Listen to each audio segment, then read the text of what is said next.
Hello, today I'll be looking over the Primaris Intercessors. These are the staple choice for the Space Marines. They're Primaris and probably some of the most iconic units that you can get in the entire game at the moment.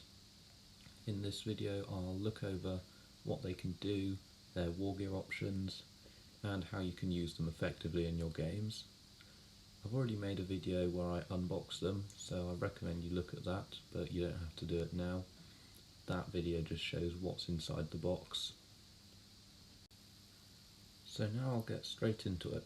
They're 20 points each, with movement of 6, 3+ ballistic skill and weapon skill, strength and toughness of 4, 2 wounds, 2 attacks, a leadership of 7 and a 3+ save. The sergeant has an extra attack and leadership, but he's still 20 points. They have the troops battlefield role, and some of their keywords include Primaris, Corps, Infantry and Intercessors. This will mean that they can fit into some transports like repulsors, and they can also be affected by some units' aura abilities. Overall, the Intercessors are pretty good at anti-infantry firepower. They carry their bolt rifles, which depending on the variant you give them, which I'll go into in a minute, can be good at taking out hordes or slightly stronger, more elite infantry. The squads themselves have some customization, but nowhere near as much as the level of the tactical squads or devastator squads, especially on the sergeants. They're still pretty good though, and each individual marine would be better than a non-Primaris one in a fight. That's why they're a couple more points each. The bolt rifle is the iconic weapon of the Intercessors. There are 3 variants, and each one's good at a different thing. But first, each Intercessor is also armed with a bolt pistol. This is range 12, pistol 1, strength 4, 0 AP and 1 damage. It'll be useful if you're locked up in close combat for more than one turn, but you'll want to be firing the bolt rifles at range a lot more often. Talking about that, let's get on to them. The basic bolt rifle is a ranged 30-inch weapon. It is rapid fire 1, strength 4, -1 AP and 1 damage. This will mean that it's more effective at taking out infantry than the standard bolt gun. It's got both a better range and it's got some AP. This is a pretty good middle ground, so if you don't know what army you're going to be facing, the bolt rifle will be pretty useful for this, because with rapid fire it can still take a couple of shots at a shorter range or when you're standing still, and it's still got quite a punch, so it can take on some heavier things with its AP. The auto bolt rifle is the next weapon you can give them. This is a shorter range at 24-inch, however it's assault free, strength 4, 0 AP and 1 damage. This is great for firing on the move, especially when advancing, because you can do that with assault weapons and not rapid fire or heavy weapons. It also has the most shots of any weapon here, meaning that against horde armies like orcs or chaos demons, you'll be able to take down as many as possible. This makes it the optimum choice for going against these kinds of armies, however it'll struggle against heavier things. It's still an improvement over the bolt gun though, being assault free at the same range and stats. Next there's the Stalker bolt rifle. This is 36-inch range, heavy 1, strength 4, AP -2 and 2 damage. This one's clearly the best at taking out heavy units. It can one-shot things like Chaos Space Marines, Primaris Space Marines or any other 2-wound infantry. With the high AP and damage, it can also pack a quite serious punch against vehicles, so this will be the best one if you're going against an army such as the Imperial Knights or Chaos Knights or any army that relies on a lot of high strength, toughness and good armour saved units. All of these weapons cost the same, so it won't change your 20 points per model depending on which rifle you give the squad, but do bear in mind that every model in the squad has to be given the same type of bolt rifle. You can't mix and match.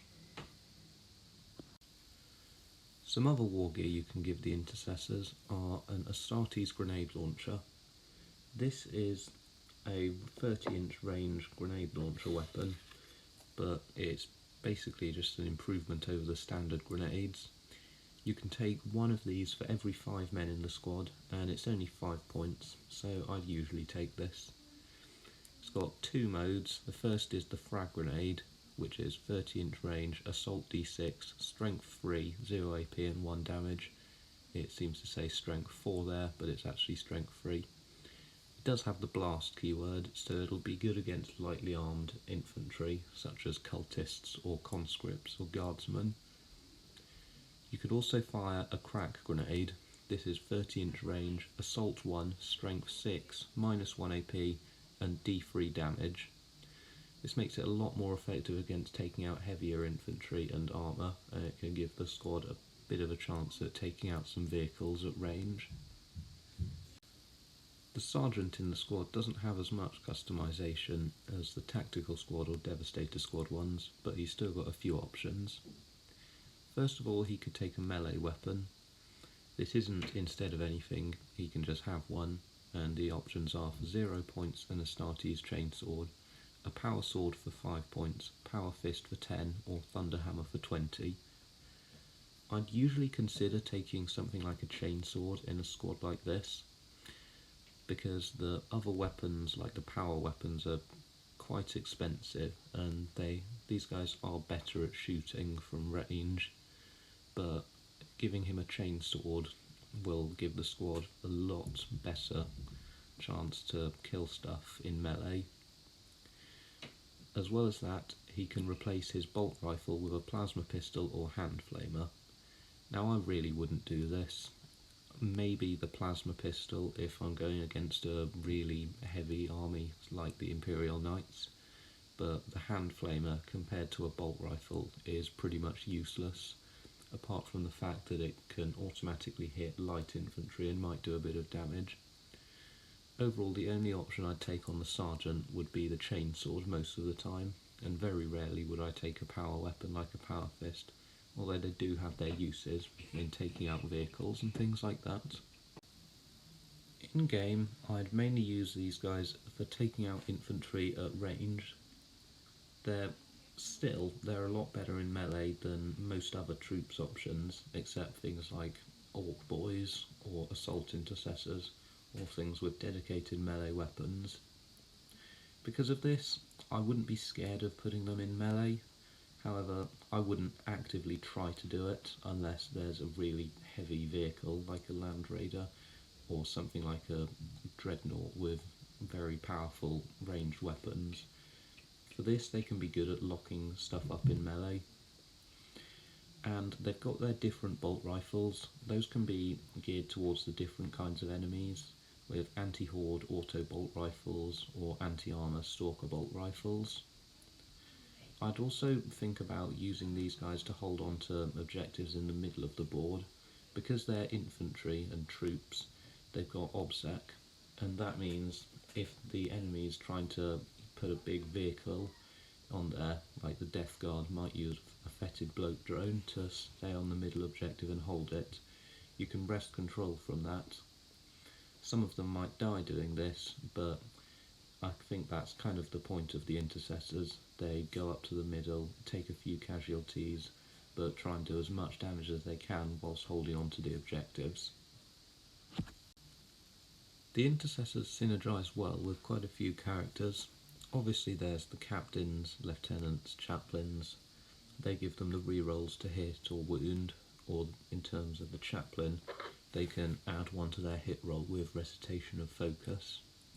They can be transported in a repulsor or impulsor, but I'm thinking these guys are mainly better for going up on foot. They save your transports for heavier, slower things like centurions or gravis troops. Using the look out sir rule, if you put them near a character, they can be good at protecting them, as they can't be shot at if they're within 3 inches. And they fit well with quite a few other HQs and elites, including the Ancient, which allows them to shoot or fight if they're killed, and the Apothecary. who can give them a feel no pain save and also heal them and use their combat revival stratagem to revive one intercessor, although that might be better spent on a heavier unit like an aggressor or an outrider. So my final score for the intercessors is an 8 out of 10. They're good for holding objectives and taking out infantry, and they're also really durable point for point, with 2 wounds and only being 20 points. They've also got their 3+ save and their toughness 4, so for infantry they can withstand quite a lot of hits from pretty plain weapons like a las gun or a bolt gun. They're also able to go against weaker vehicles, with the sergeant being able to take a power weapon like a power fist or thunderhammer, and with their frag and crack grenades and the Astartes grenade launcher. I'll leave some links to buy some from Games Workshop and Element Games down in the bottom, but thanks for watching and please subscribe if you enjoy the videos.